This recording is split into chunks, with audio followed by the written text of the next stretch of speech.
vamos a hablar de la facturación electrónica, bajándola a un idioma o un espectro en donde se apunte al profesional médico, porque la facturación electrónica aplica para todos los contribuyentes. Entonces, vamos a explicarla en el ambiente del profesional de la medicina. Vamos a entender antes que nada que, si bien este es un tema muy complejo, en esta charla del día de hoy vamos a tratarlo de explicar en palabras o en un tema, en un lenguaje no tan técnico, para que sea de fácil entendimiento para aquellas personas que no son profesionales en materia tributaria, y que sea fácil de aplicar y que no se vuelva esto, como muchas veces nos lo han pintado, como un monstruo que nos da miedo aplicarlo, que no sabemos o que nos enredamos. Entonces, vamos a tratar de entenderlo de una manera fácil y ver que no es tan complejo de aplicarlo y por qué sí se debe. En coherencia con esto que acabamos de hablar, vamos a entender de primera mano qué es la facturación electrónica y qué tipos de facturación electrónica existen. Entonces, la facturación electrónica consiste en que cada vez que el vendedor de un bien o un servicio factura o emita este documento al consumidor final, se vaya una copia en tiempo real a la Administración de Impuestos, a la DIAN. ¿Sí? Para poder que se cumpla con este objetivo, se necesita de una infraestructura tecnológica específica, la cual nos proporciona una casa de software, un proveedor tecnológico, que lo veremos más adelante, pero debemos entender qué es una factura electrónica y cómo es que funciona esto y quiénes intervienen en esta dinámica. Les mencionaba que habían varios tipos de facturación electrónica, y la que vemos acá es, o la que está vigente en este momento, es la factura electrónica con validación previa. ¿Qué es una factura electrónica con validación previa? Ya sabemos qué es la factura electrónica, la que se va a ir, la que se le emite al consumidor final y se va una copia en tiempo real a la DIAN. La validación previa significa que cuando la Administración de Impuestos reciba la copia que les llegó a ellos, la van a validar, que cumpla con el lleno de los requisitos, y le va a devolver al emisor, en este caso sería el profesional de la medicina que la está emitiendo, un acuse de recibido, el cual manifiesta o estipula que dicho documento fue emitido en debida forma. Esto es Discúlpame, necesario. qué pena, sí, Andrés, me disculpas. Nuestros asociados desean ver un poquito más grande la presentación. ¿Le podrías dar F5 si eres tan amable? O de pronto Claro, F5. Con F5 no me da. No. Es que se pierde el... Y de pronto el link o el loguito de presentación en la parte inferior derecha. A ver si ahí se ve mejor. Ya, ahí usar, eso es. Ahí. Muchas gracias. Bueno, entonces estamos hablando de la validación previa, que es la que hace la Administración de Impuestos, y le dice al emisor: señor emisor, usted emitió su factura electrónica en debida forma. O también le puede decir: señor emisor, no la emitió en debida forma porque no cumple este y este requisito. A lo cual el emisor, el proveedor tecnológico, la casa de software, que son los que intervienen en esta dinámica, tendrán que tomar los correctivos necesarios para que la factura se entienda emitida de manera correcta. Si no se emiten las facturas de manera correcta, pues nos veremos sumergidos en sanciones, que por supuesto no es el objetivo. La factura electrónica no es un tema nuevo, es un tema que la Administración de Impuestos ha tratado de imponer, o más bien de implementar, desde hace mucho tiempo. Inclusive desde la reforma tributaria del 2012 lo ha tratado de implementar. Luego, con la reforma tributaria del 2016 puso un plazo, y era que al 1 de enero del 2019 todos tenían que facturar electrónicamente.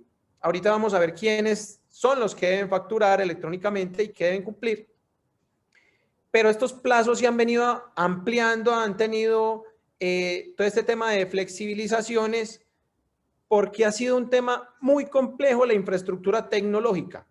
No es un secreto para todos nosotros que la página de la DIAN no es la más óptima o la plataforma de la DIAN no es la más óptima en el momento de presentar impuestos, en el momento de presentar información exógena.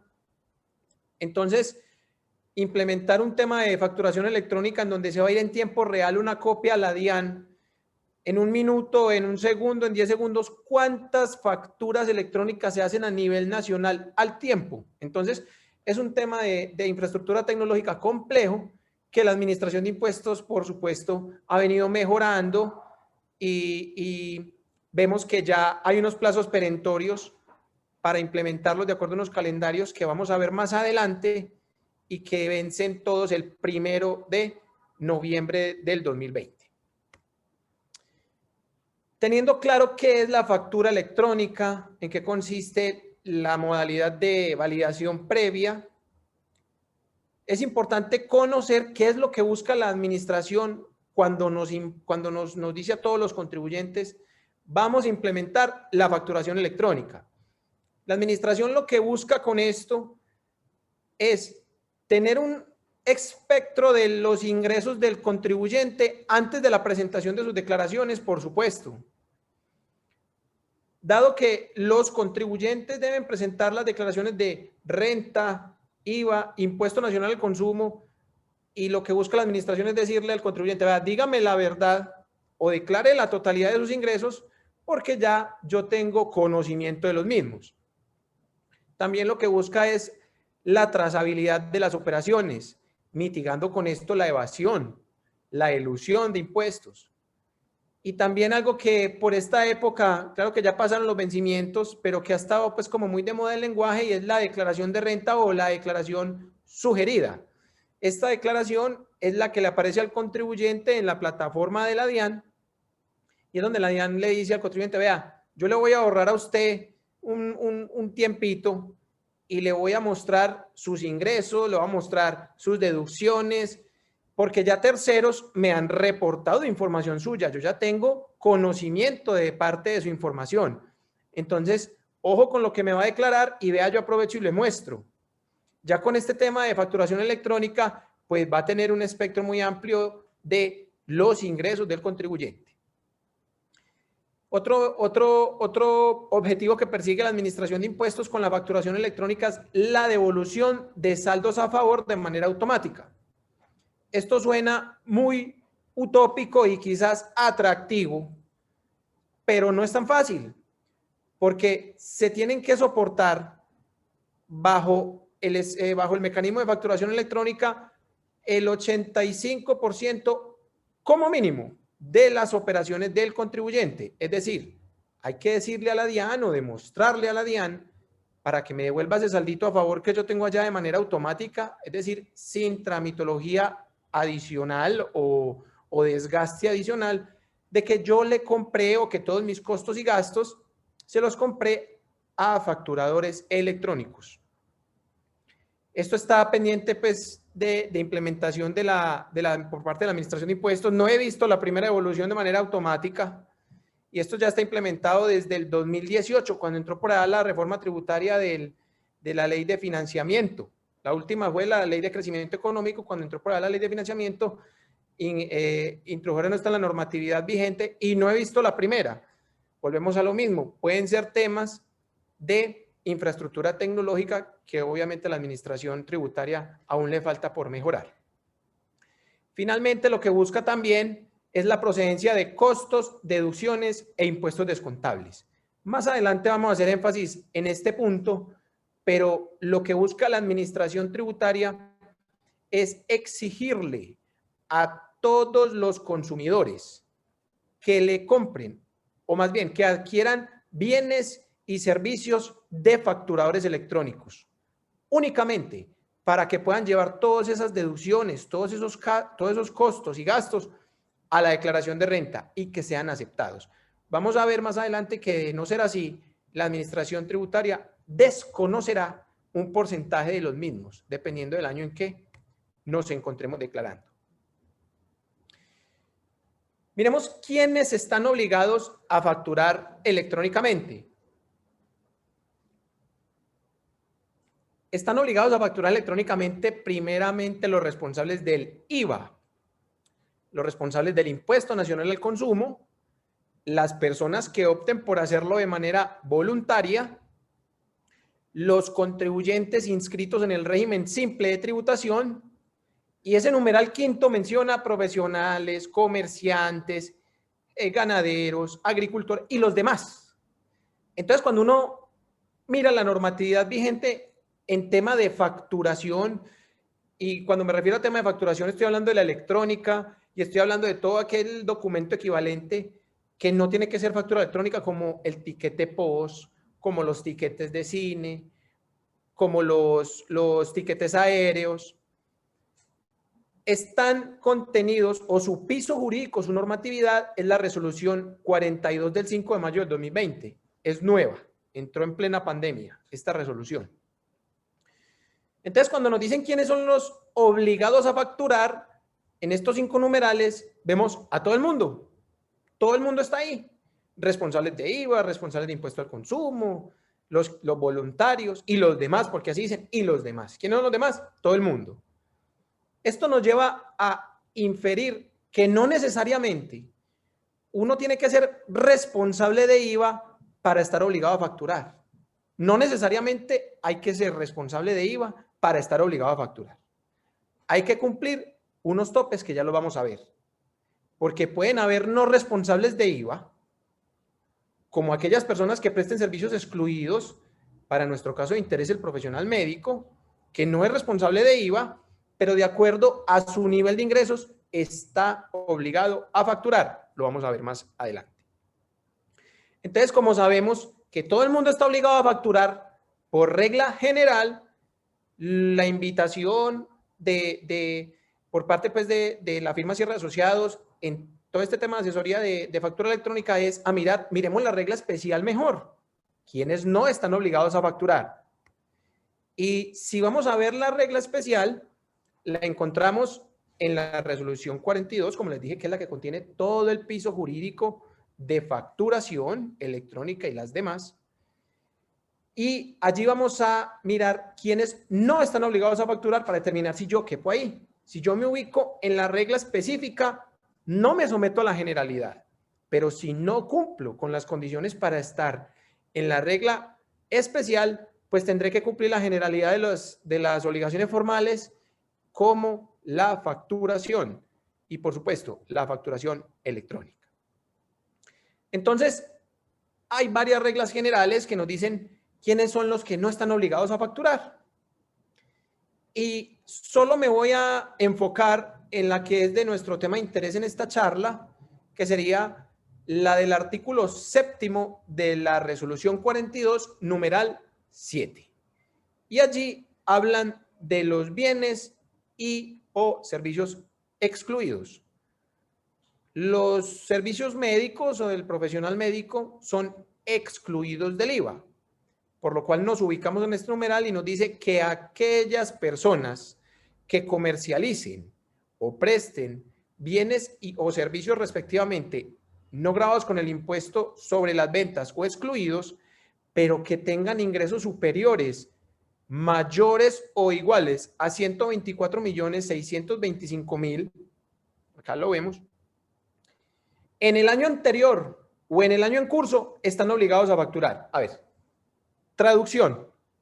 Yo, profesional médico, que presto servicios excluidos, en el año inmediatamente anterior recibí ingresos por esta actividad de 124.625.000 o 125 millones.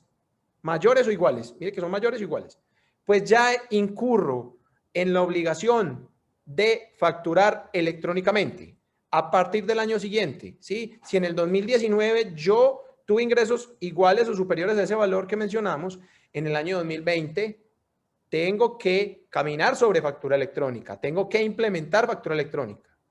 Ahora bien, ¿qué pasa si el año pasado no lo superé? En el año 2020, en lo que va corrido el año 2020, se incrementaron las operaciones, yo no tenía estimado superarlo pero lo superé porque se incrementaron las operaciones. Entonces la norma dice, vea, cuando usted supere eso, vuélvase facturador electrónico de manera inmediata. ¿Sí? Entonces, cuando yo supero esos topes en el año en curso, debo volverme facturador electrónico. Veremos a lo largo de esta charla que la implementación de la factura electrónica es un tema que no es tan complejo como muchas veces nos lo pintan, pero que las personas que lo desarrollan o que hacen la sincronización o que son el proveedor tecnológico, la casa de software que intervienen en esta dinámica de infraestructura tecnológica, pues necesitan un tiempo prudencial para poder implementarlo. Porque es que cuando yo me vuelvo obligado a facturar electrónicamente, lo primero que tengo que hacer es registrarme ante la DIAN como tal. Y es entrando a la plataforma o al micrositio que se ha destinado en la administración de impuestos para ello, en donde se ingresa mediante un token que genera, y yo le digo a la DIAN, vea, yo me vuelvo facturador o me voy a registrar como facturador electrónico. Posterior Andrés, a ello, sí. Discúlpame, te interrumpo. Tengo una asociada muy interesada en una inquietud que nos manifiesta. La doctora Ana Serrano te pregunta, ¿esos ingresos deben ser provenientes de servicios facturados o se suman los ingresos por salarios? Bueno, los ingresos por salarios son ingresos no gravados con el impuesto sobre las ventas.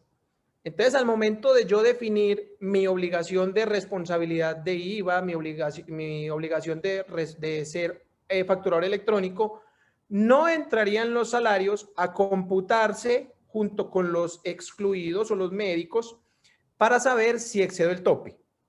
No sé si respondí la pregunta a la que estaban apuntando. Por supuesto, Andrés.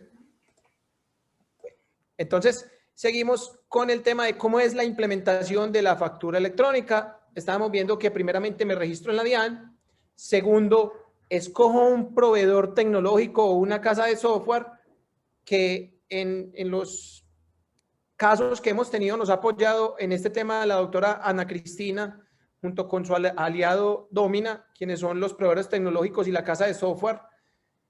Y ellos son los encargados de decirle a la DIAN, vea la DIAN, este contribuyente va a facturar electrónicamente, ya se registró, yo le voy a hacer todo lo que se llama el ambiente de pruebas. ¿Y qué es un ambiente de pruebas?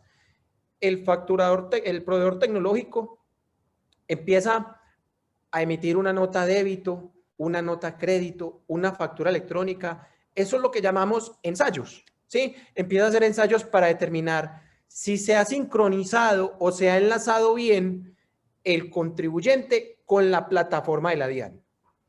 Y es este ambiente de pruebas el que toma tiempo, porque ya lo hemos reiterado, la página de la DIAN muchas veces no colabora.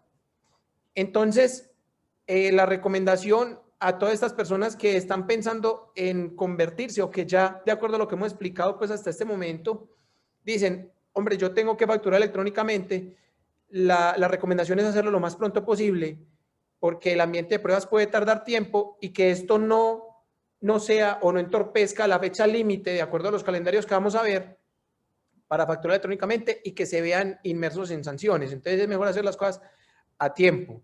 Entonces este proceso que les acabo de explicar no es un proceso complejo, muchas veces nos los han pintado como un monstruo y no es tan complejo porque nos vamos de la mano con el proveedor tecnológico y por supuesto con la asesoría del contador que nos colabore con este tema del registro. Vimos en los obligados a facturar que están los responsables del IVA, ¿sí? Y para saber si soy o no responsable del IVA, es necesario ver estas condiciones. Tenemos claro que las personas o el tema está bajado a un esquema o a un punto de vista del profesional médico que presta servicios excluidos del IVA, pero también hemos tenido casos, y nos parece importante resaltarlo, de profesionales médicos que independientemente de su operación, del ejercicio de su operación médica, tienen otras actividades comerciales. Y entonces cuando se ejercen otras actividades comerciales, es donde uno tiene que decir, venga, yo voy a analizar mis ingresos, voy a analizar los topes de mis ingresos para saber si soy o no responsable del IVA.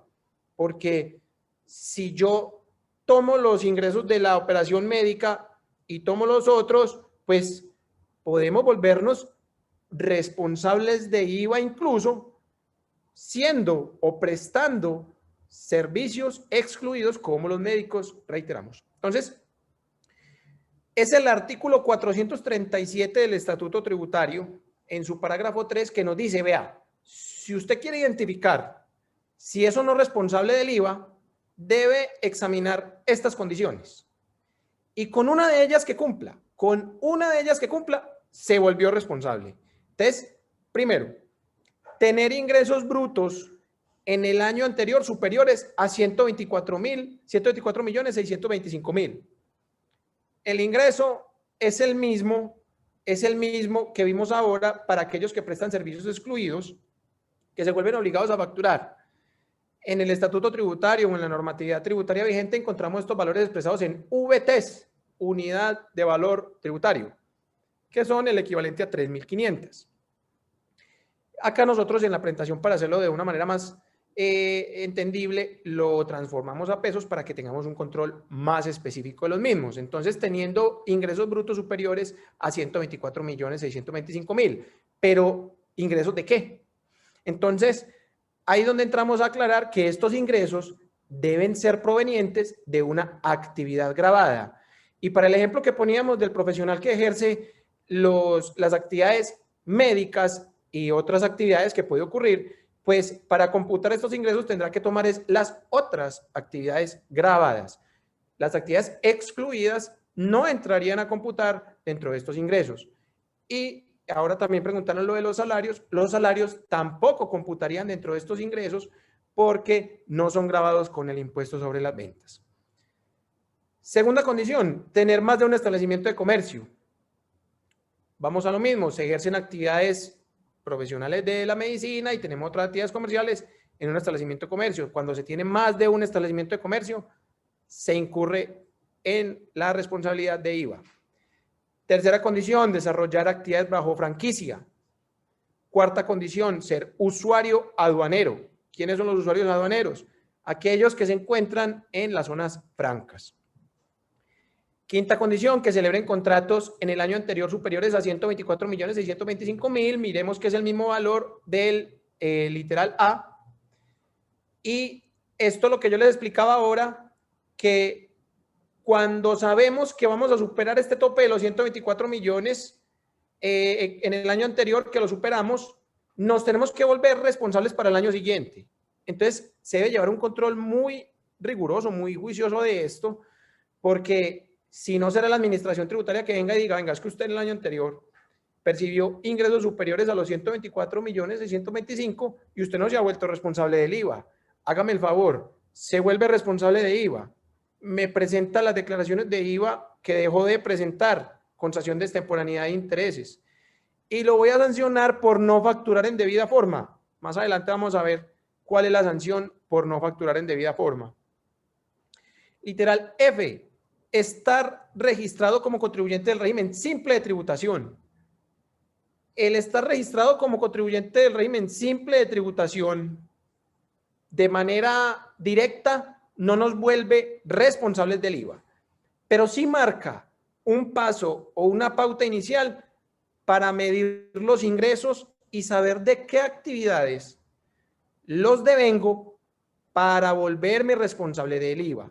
Recordemos que los topes de los ingresos se miran en cuanto a ingresos gravados con este impuesto. Allí no entran los excluidos de la profesión médica ni los salarios. Andrés. Y literal G. Sí. Antes de continuar con el literal G, el doctor Luis Eduardo Tamayo nos pregunta, si la facturación por el concepto médico es menor a los 120 millones, aunque sus ingresos por otros medios sea mayor, ¿es necesario facturar electrónicamente? Bueno, cuando se devengan ingresos por actividades médicas que son excluidas, me dijiste 120 millones, el tope son los 124 millones. Lo que me preocupa en este caso es las otras actividades, porque hay que mirar las otras actividades si son grabadas. Si es una actividad comercial, es una actividad grabada con el IVA. Y es allí en donde hay que mirar si esa otra actividad, ya las excluidas no lo superan, no me preocupo de las excluidas, que es de las médicas. Las otras actividades que sí son grabadas, hay que mirar si superan esos 124 millones. Si superan esos 124 millones, entonces tendría que cumplir con dos obligaciones. La primera, sí debe facturar electrónicamente, y la segunda, debe volverse responsable de IVA, ¿sí? Cuando hablamos de que sí debe facturar electrónicamente, cuando usted ya se vuelve facturador electrónico, cualquier actividad que tenga la debe facturar de manera electrónica, valga la redundancia. Entonces ya entraría a facturar las otras actividades y las excluidas de la medicina también. Estas otras actividades con IVA y estas de la medicina las factura, pero sin IVA, porque siguen siendo excluidas. Otra pregunta, Andrés, nos comparte el doctor Carlos. Nos dice, en contratos de agremiaciones sindicales, ¿aplica para facturación electrónica? Todos los contribuyentes responsables del impuesto sobre las ventas deben facturar electrónicamente. Hay que mirar la agremiación de manera específica y puntual si cumple con los requisitos que estamos viendo acá para ser responsable y si debe facturar de manera electrónica. Seguimos con el literal G y es el monto de consignaciones bancarias, depósitos o inversiones financieras que superen los 124 millones. Esos 124 millones se ven de manera repetida porque la norma siempre hace inferencia a 3.500 VT, lo que yo les decía, que para volverlo a un lenguaje más entendible las volvimos en pesos. Entonces siempre es 3.500 VT. Cuando ustedes, por ejemplo, le estén consultando la administración de impuestos, les diga, siempre les va a hablar en términos de VTs. Muy bien. Este monto de consignaciones vale la pena explicarlo porque van a decir, venga Andrés, entonces yo puedo recibir en mi cuenta plata de un tercero, le presté la cuenta a un familiar porque vendió una propiedad. Entonces, ese hecho, yo recibí más de 124 millones de pesos y ya me tengo que volver responsable de IVA y por ende facturar electrónicamente, sabiendo que mis actividades ordinarias no me lo exigen. Pues no, volvemos a lo mismo. Estas consignaciones se deben mirar o se deben computar como las del literal A, y es que deben ser analizadas únicamente por actividades grabadas. Si yo le presté la cuenta a un familiar para que vendiera un activo fijo, eso no es una actividad grabada con IVA. Por ende, ese dinero no entraría a computar dentro del tope de ingresos o consignaciones para determinar si me vuelvo responsable o no de este impuesto y facturar electrónicamente. ¿Cuáles serían las obligaciones de los responsables de IVA de acuerdo a lo que vimos en el tema anterior? Y las obligaciones, una vez vos sos responsable de IVA, son la primera y más importante de todas, expedir factura. ¿Y cómo debo expedir factura? Resulta que el artículo 615 y 617 del Estatuto Tributario nos dice cómo se debe expedir. La resumimos. La factura debe contener la identificación del vendedor, la identificación del comprador, la descripción del producto en cantidades y precio y la firma de quien la emite. La factura electrónica contiene todos estos requisitos y estos requisitos que acabamos de mencionar a grosso modo son los que revisa la Administración de Impuestos cuando yo emito un documento y quien me dice si se emitió en debida forma o no, lo que hablábamos al principio de la validación previa. La Administración de Impuestos, mediante su software, el que ha implementado para ello, determina si cumple con estos requisitos y la valida para saber si se emitió en debida forma o no. Otra obligación de los responsables de IVA es convertirse al nuevo sistema de facturación electrónica con validación previa. Pues este será el único sistema aceptado para costos, deducciones e impuestos descontables que la Administración de Impuestos aceptará o tendrá como válido de acuerdo a la resolución 42, que es la que contiene toda esta reglamentación.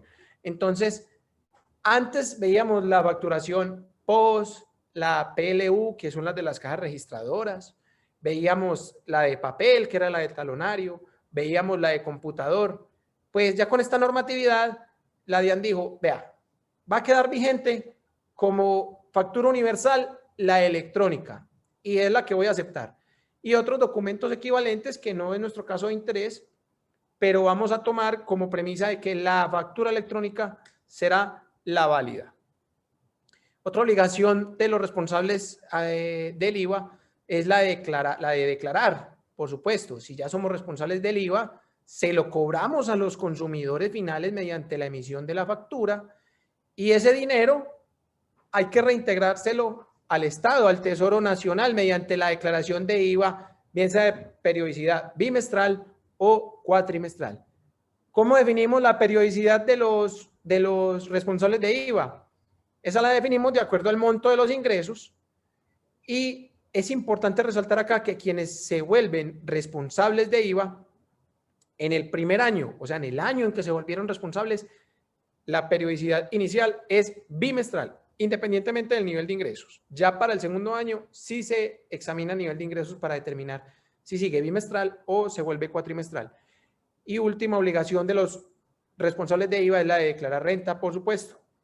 Las personas naturales normalmente evalúan sus topes de ingresos, su tope de patrimonio, su tope de compras en el año, para saber si está obligado o no a declarar renta. Cuando ya sos responsable del IVA, no tenés que ni siquiera examinar ingresos, patrimonio, compras, sino que sabes que vas a declarar renta de manera directa.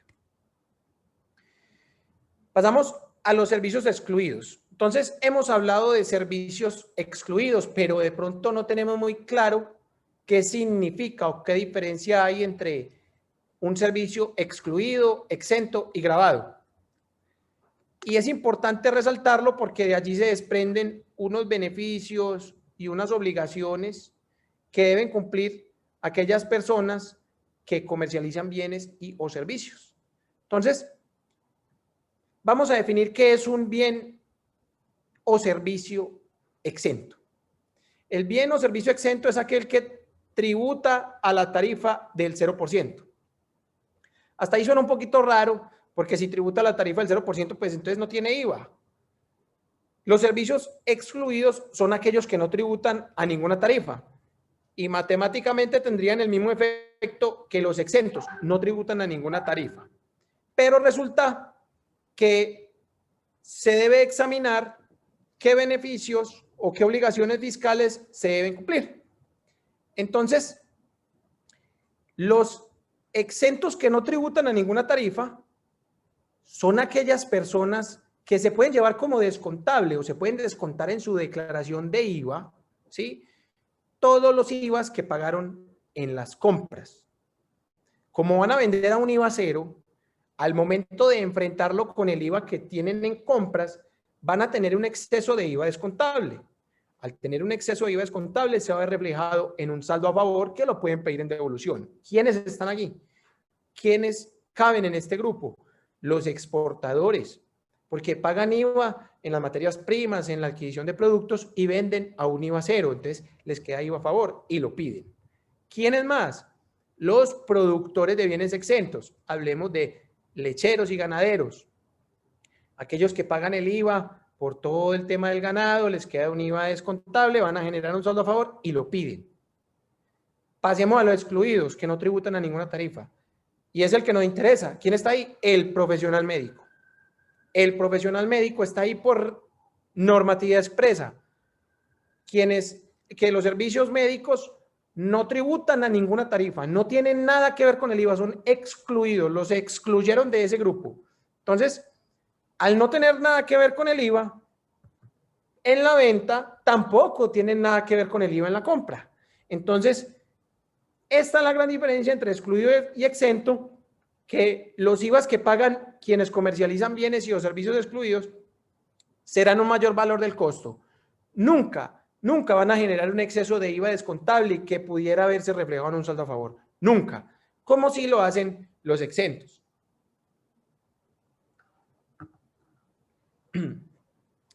Esa es la gran diferencia entre el grupo de los exentos y el grupo de los excluidos.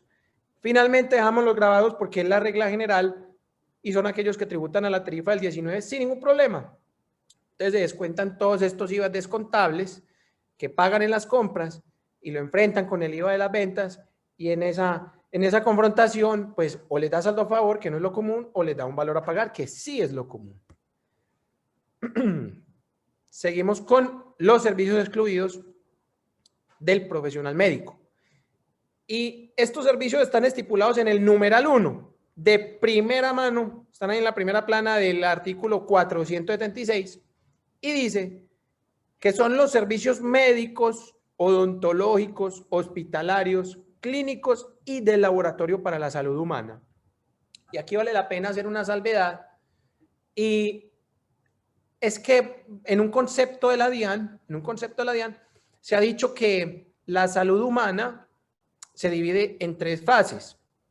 Sabrán más los profesionales médicos que nosotros los tributarios, pero se ha especificado en el concepto de la DIAN, y es que es la fase preventiva, la fase mitigadora y la fase como la de recuperación, por así decirlo. Y todos los servicios que quepan en estas 3 fases que acabamos de determinar se entenderán excluidos. Es por ello que muchas veces se ven los gimnasios prestando servicios excluidos, porque se entenderá que ellos están dentro de la primera fase, que es la de la salud humana preventiva, ¿sí? Entonces, es importante hacer esta salvedad para determinar si, de acuerdo a nuestra actividad, nos clasificamos en alguna de estas 3 etapas, y, por supuesto, serán los servicios excluidos del IVA. Esta denominación o esta actividad excluida del profesional médico sufrió cambios. Resulta y acontece que en la ley de financiamiento, en el 2018, que empezó a regir a partir del 1 del 2019, a esta normatividad se le había hecho un cambio porque mencionaron, vea, siguen siendo excluidos los servicios médicos, odontológicos, hospitalarios, clínicos y el laboratorio para la salud humana, a excepción de, eso lo dijo la ley de financiamiento, los tratamientos de belleza, y a excepción de las cirugías estéticas diferentes a las reparadoras. Entonces ahí se generaron una cantidad de conflictos en el 2019 porque los profesionales que se dedicaban a las cirugías estéticas decían, venga, ¿hasta qué punto esto no tiene que ver con la salud humana que me están a mí excluyendo? Porque a mí me excluyen de los servicios excluidos del IVA, o me prohíben estar en esa exclusión, y me van a obligar a mí a facturar IVA por hacer cirugías estéticas, sabiendo que esto tiene que ver con la salud humana. Entonces se genera una cantidad de conflictos que finalmente en la Ley de Crecimiento Económico, la Ley 2010 del 2019, deshicieron este cambio y volvieron a lo inicial. Solo dejaron el parrafito de servicios médicos, odontológicos, hospitalarios, clínicos y de laboratorio para la salud humana. Entonces vuelven y dejan la brecha abierta de que ahí se pueden ir las cirugías estéticas y los tratamientos de belleza. Por supuesto que tienen que ver con la salud humana. El cuidado personal tiene que ver con la salud humana y mental. Muy bien. ¿Qué implicaciones tiene prestar servicios excluidos del IVA? Ya mencionamos algunas, como la de que no se pueden tomar IVA descontables, como la de que no se solicitan saldos a favor, por lo que yo les explicaba que no se genera este exceso de IVA descontables que se ven reflejados en un saldo a favor. Otra implicación de prestar servicios excluidos es que no se factura IVA de primera mano, pero hay que examinar eso bien. Porque si yo presto un servicio excluido, sé por regla general que no facturo IVA, pero tengo que mirar la regla específica. Y la regla específica era la que mirábamos en torno o referente a los ingresos. Que si los ingresos son superiores a 124.625.000, inclusive de actividades excluidas, tendré que facturar. Estoy obligado a facturar. ¿Y dónde dice eso? Eso dice, eso está especificado en el artículo 7, numeral 7 de la resolución 42 de mayo del 2020. Allí dice que si usted presta servicios excluidos y supera los 124.625.000, tendrá que facturar. Pero facturar, recordemos, no significa que tenga que ser con IVA. El servicio sigue siendo excluido. Lo que pasa es que ya tengo que cumplir con la formalidad de emitir la factura electrónica, pues no tengo que empezar a cobrarle IVA y a declarárselo a la DIAN, ni mucho menos. El servicio sigue siendo excluido por normativa expresa. De acuerdo a lo que les acabo de explicar, allí es donde se actualiza el RUT. Si supero estos ingresos, se actualiza el RUT y hago toda la conversión a facturación electrónica con el proveedor tecnológico y todo aquello que vimos al principio. Entonces, después de entender qué es la factura electrónica, quiénes son responsables de IVA, quiénes están y no están obligados a facturar, qué hago con mis servicios excluidos, vamos a ver qué beneficios trae la factura electrónica, porque por supuesto los trae. La administración siempre apunta a que todos estos cambios sean beneficiosos y aporten al beneficio tributario de los contribuyentes. Entonces, en un inicio, yo les comentaba que la factura electrónica será, al final del día, el único soporte que la DIAN me acepte para los costos, gastos e impuestos descontables. Y la DIAN en esta dinámica cambió el rumbo. Anteriormente perseguía al emisor de la factura diciéndole, vea, facture, no evada impuestos, facture de manera electrónica, conviértase. Y en las últimas 2 reformas tributarias, lo que hizo fue, ya no voy a perseguir más el emisor, voy a perseguir el consumidor y lo voy a castigar. ¿Cómo así? Sí, la DIAN dice, vea, usted, señor consumidor, o le compra a facturadores electrónicos únicamente, o yo le empiezo a ustedes a desconocer costos y gastos y lo sanciono. Entonces, ya es el consumidor quien va y busca facturadores electrónicos, porque de lo contrario no va a tener costos y gastos para su declaración de renta o para IVA descontable en su declaración de IVA, y ya entonces el emisor, al ver que no tiene consumidores que le compren por su sistema de facturación, se verá obligado a transformarse. Y la DIAN lo que dice, el gobierno nacional lo que ha dicho en las últimas reformas tributarias es lo siguiente, vea, si usted no le compra a facturadores electrónicos, yo le voy a empezar a ustedes a conocer costos, gastos e impuestos descontables de la siguiente manera. En el año 2020 le voy a desconocer el 70%. Le voy a desconocer el 70%. En el año 2021 le voy a desconocer el 80%. En el año 2022 el 90%. Pero el 70%, 80 y 90 ¿de qué? De los costos, de las compras que hagan, de lo que se pretende llevar como una deducción en la declaración de renta. Eso es lo que van a desconocer. Entonces, imagínense una declaración de renta en donde le van a desconocer a usted el 70% de sus costos y gastos por no estar soportados con facturación electrónica. Se vuelve ya un tema complejo y, por supuesto, será un impuesto exorbitante. Otro tema que ha hecho la DIAN y que persigue que va de la mano con la facturación electrónica es la bancarización. Nos pareció importante incluir este tema en la charla porque si bien está más relacionado con la declaración de renta, también tiene aspectos referentes con la del IVA. Y es en lo que refiere a los impuestos descontables y a los costos y gastos. Vamos de la mano. Entonces, la factura electrónica sirve para soportar costos, gastos e impuestos descontables en la declaración de renta, en la declaración de IVA. Es un beneficio que tiene la misma. La bancarización es complementario. ¿Qué es la bancarización? Y es que la Administración de Impuestos nos ha dicho, todo lo que usted pague, trate de canalizarlo por el sistema financiero. O si bien, haga un cheque girado al primer beneficiario. ¿Por qué? Lo que quieren acabar con esto es los pagos en efectivo. Y esto no es nuevo, esto es viejo. Quieren acabar con esto los pagos en efectivo y la informalidad. Entonces, nos dice, vea, si usted no canaliza sus pagos por el sistema financiero, yo también voy a empezar a descontarle costos, gastos e impuestos descontables.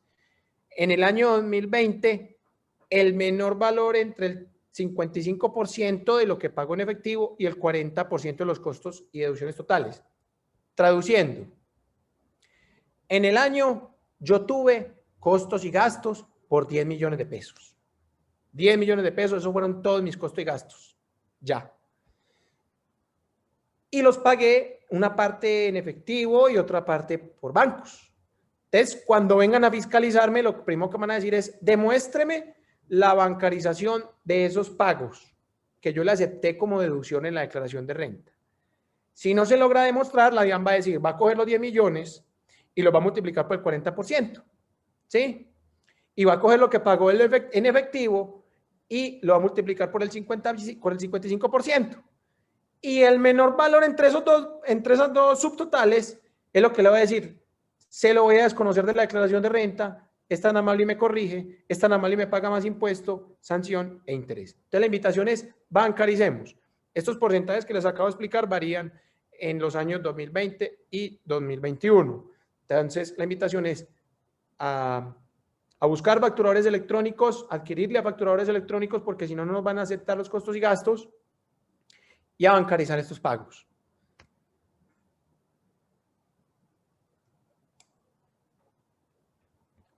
Otro beneficio de ser facturador electrónico es que se puede registrar en el régimen simple de tributación. En el régimen simple de tributación, o uno de los requisitos esenciales para pertenecer a dicho régimen es facturar electrónicamente. El régimen simple de tributación es un régimen alternativo al impuesto sobre la renta, un impuesto alternativo, y es aquel que aquellas personas que no quieran declarar renta bajo el sistema ordinario, que es el que siempre conocemos, pueden optar por este régimen. Este régimen tiene algo particular y es que no permite depuración de los ingresos. Nosotros sabemos que cuando vamos a declarar renta, cogemos ingresos, le restamos costos, le restamos gastos, dejamos una utilidad y sobre esa es la que tributamos. Ese es el escenario ordinario. El régimen simple de tributación tiene una especialidad y es que, primero, no deja de depurar. Va y graba los ingresos brutos. Se graban los ingresos brutos del contribuyente. No hay depuración alguna. Pero tiene beneficios tales como que agrupa varios impuestos. ¿Cómo así que los agrupa? Sí, agrupa el impuesto del IVA, agrupa el impuesto nacional al consumo y agrupa el ICA.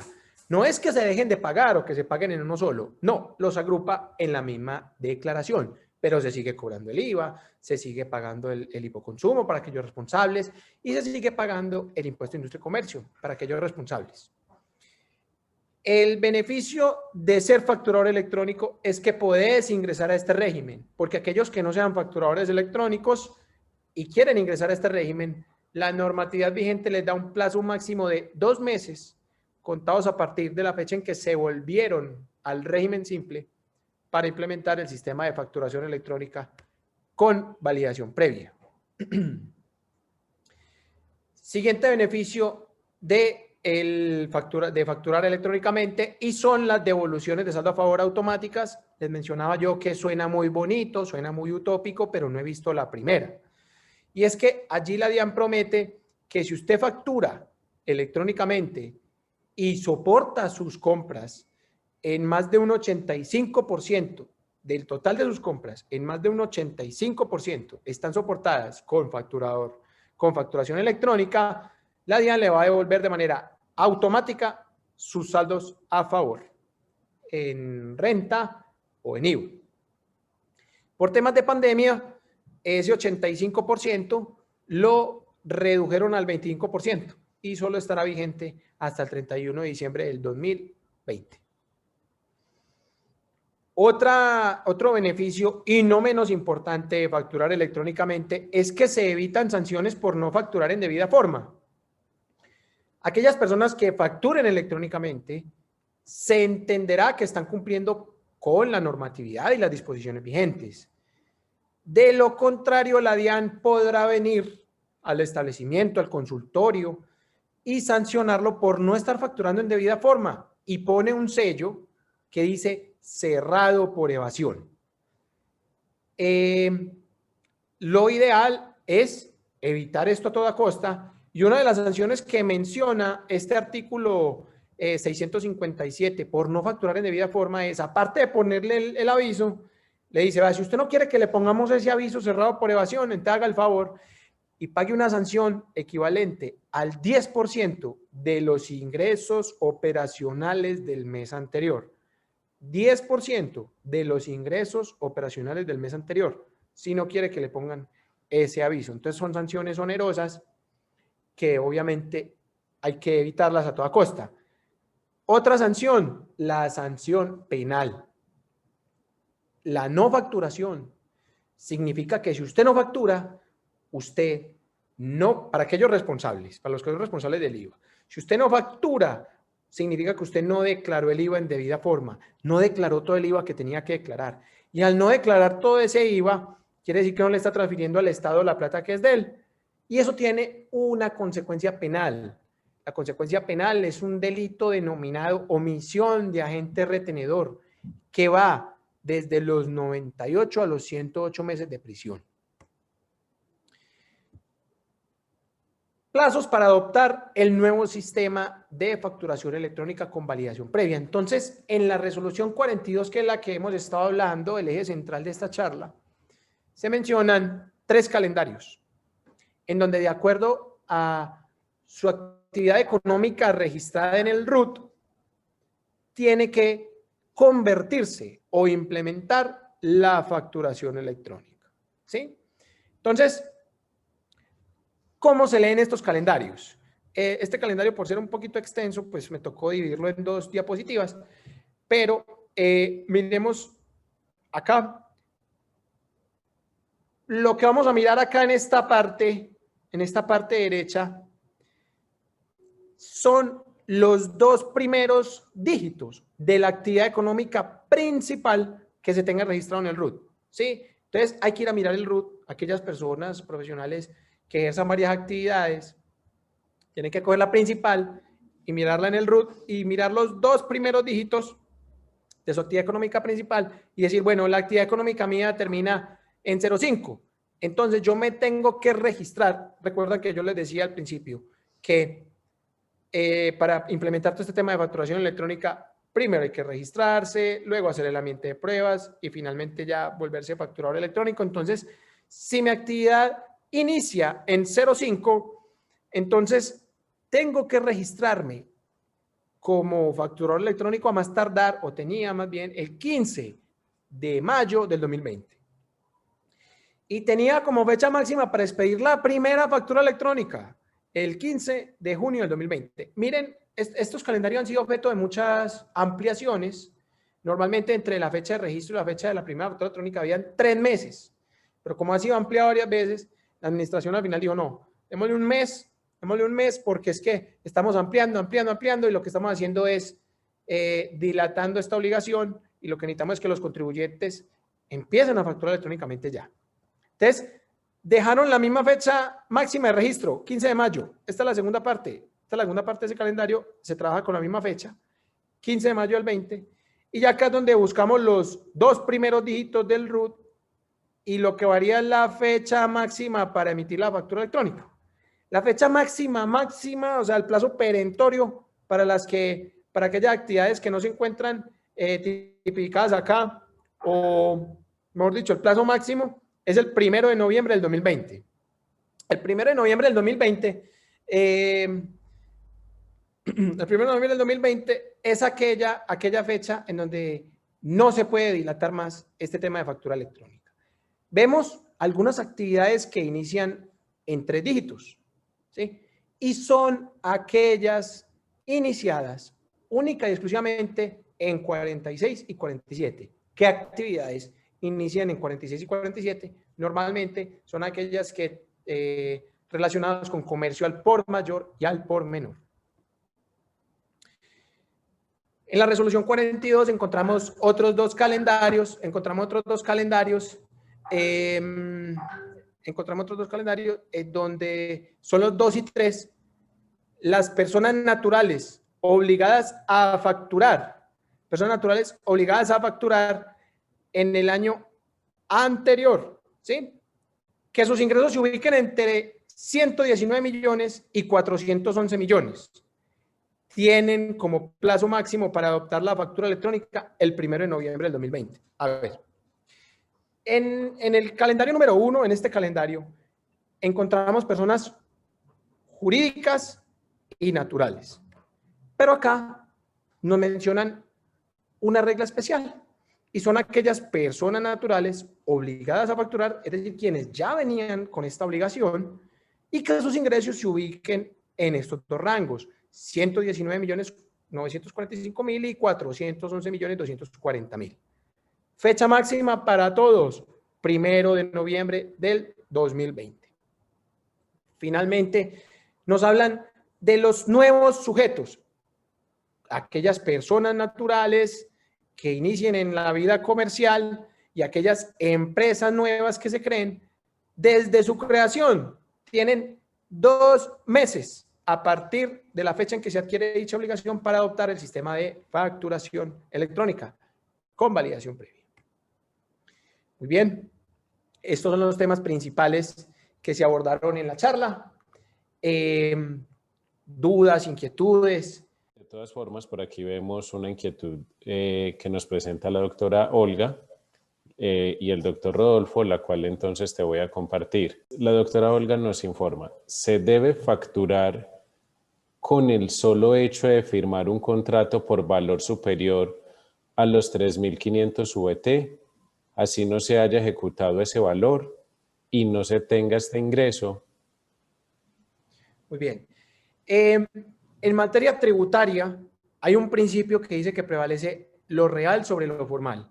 Y si logramos demostrar que efectivamente este contrato no se ejecutó y no se devengó este ingreso, simplemente que quedó firmado pero no se llegó a un acuerdo entre las partes, pues no será necesario incurrir en esta obligación. Pero reitero, es importante demostrarlo, demostrar la realidad que pesa sobre la formalidad. Muy bien, y una última inquietud presentada por el doctor Rodolfo nos dice, si el tope para facturar son 124 millones, ¿por qué acá nos dicen que es a partir de 119.945.000? No, en la última diapositiva, cuando hablamos de los calendarios, el tope para facturar hay que dejarlo en 124, está claro, ese no cambia. En la última diapositiva, en donde nos vemos los calendarios que hablan de los 119 y los 411 millones, es donde se define la obligación de la fecha, no de la obligación para empezar a facturar electrónicamente, sino se establece el plazo perentorio de la fecha. Aquellas personas naturales que ya venían facturando y que sus ingresos se ubiquen entre 119 y 411, su fecha es el 1 de noviembre del 2020. No la obligación de facturar, la fecha perentoria. Muy bien, y la doctora Lorena pregunta, ¿costo promedio a través del proveedor tecnológico para hacer la factura mensual? No entiendo muy bien la inquietud, de pronto ustedes me pueden ayudar a interpretarla, Andrés o la doctora Ana Cristina. Ya el tema del proveedor tecnológico, el costo de los paquetes, ya más es con la doctora Ana Cristina. Dependiendo del número de facturas, o sea, nosotros tenemos varios planes. En este momento, ¿qué es lo que tenemos? Una interoperabilidad con Domina, que es nuestro aliado estratégico para la facturación electrónica. Entonces, o sea, quienes estén interesados, pues nos pueden contactar y dependiendo, o sea, como un histórico, cada uno tiene un histórico, dice, yo hago 10 porque los médicos tampoco facturan mucho, dice, a un asegurador le hacen una factura, entonces le dicen, yo facturo 10 al mes, por decir algo. De eso no se ubica dependiendo de lo que quiera el médico, si quiere si quiere el software interoperable o no lo quiere interoperable. Entonces hay que, o sea, ¿qué es interoperar? Que un software se hable con otro. Entonces, ¿qué es lo que quiero yo como médico? Que mi secretaria no tenga que digitar en un lado y en otro lado, sino que todo lo tenga en una sola solución. Entonces, todo depende de lo que quiere el médico y uno también los puede asesorar. O sea, que es lo mejor dependiendo de la cantidad de facturas que tienen, porque puede ser que es que sean tan poquitas que no amerite tampoco tener pues el otro software. Entonces la secretaria no tendría un desgaste muy grande, pero hay gente que factura 300, 400, más de 50 ya podría ser de pronto un desgaste para la secretaria. Entonces sería muy bueno pues hablar y como asesorar a cada persona. De todas formas nosotros estamos aliados también con la cooperativa, con unos paquetes que por ser asociado a la cooperativa también tiene unos descuentos. Entonces sería importante pues ya mirar el caso puntual de cada uno para poderlos asesorar.